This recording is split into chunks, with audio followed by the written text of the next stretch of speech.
অনেক দিনই হালিম খাই না, আজকে একটু হালিম খেতে মন চাইলো সবারই, বিশেষ করে বাচ্চাদের। তো আজকে হালিম রান্না করব বিকেলের নাস্তাতে। হ্যালো এভরিওয়ান, আসসালামু আলাইকুম। কেমন আছেন সবাই? আলহামদুলিল্লাহ, আমরা অনেক অনেক ভালো আছি। দেশ এবং দেশের বাহির থেকে যে যেখান থেকে আমার ভিডিওটি দেখছেন সবাইকে জানাই অসংখ্য ধন্যবাদ। আর এই হালিম রান্না তো পুরোটাই আমি কালকে গোশ ভাজি করছিলাম, ওইখান থেকে আবার কয়েক পিস আমি রেখে দিয়েছিলাম হালিমের জন্য, আপনাদের বলেছিলাম। তো অল্প একটু মাংস দিয়ে আমি হালিম রান্না করব, যেহেতু আমার যতটুকু আছে। আর পেঁয়াজটা ভালো করে আমি বেরেস্তা করে নিচ্ছি, আমি একটু উঠাই রাখবো আর হালিম রান্না করব। আর রাঁধুনি হালিম মিক্সটা কিন্তু অনেক সুন্দর। আর পিওরের যে মশলাটা আছে আমার কাছে একেবারে বাজে লাগে, জানি না কার কেমন লাগে, আমার একটুও ভালো লাগে না। আমি ওটা কিনছিলাম, ফেলাই দিছি।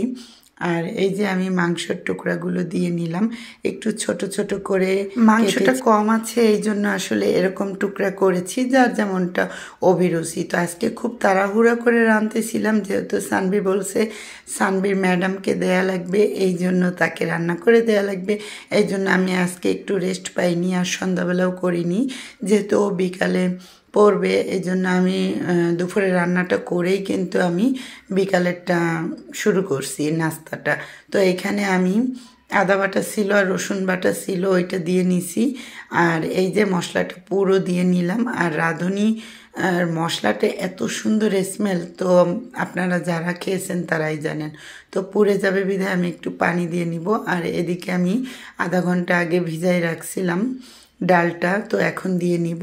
আর ফুটন্ত পানিতে ভিজাই রাখছিলাম, আসলে এটা সবাই পারে, কিন্তু আমি যেভাবে রান্না করলাম আপনাদের শেয়ার করলাম। আর অবশ্যই কিন্তু ফুটন্ত পানিতে এটা রাখা লাগবে, ভালো করে মিক্সড করে এই যে আমি ঢেলে দিলাম। আর এগুলো কিন্তু 7-8 জন ভালোভাবেই খেতে পারে, মানে বাটি ভরে ভালোই হয়ে যায়।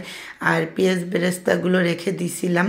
আর এখানে একটু লেবু লাগবে, ধনিয়া পাতা সালাদ হলে আরও ভালো হয়। তো আমার আসলে অত কিছু নেই, লেবু আছে।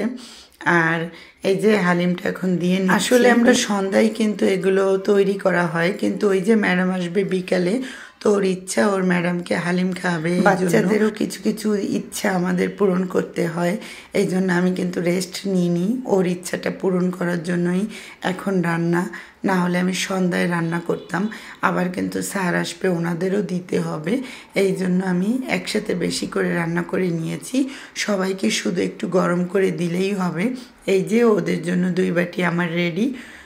তো এখন ম্যাডামকে দিব। আর যে বেরেস্তা করা ছিল ওইটা আমি দিয়ে নিচ্ছি। আর ঝাল বেশি একটা দিইনি, এমনি ঝাল ঝাল হয়, এটা তেমন একটা ঝাল লাগে না।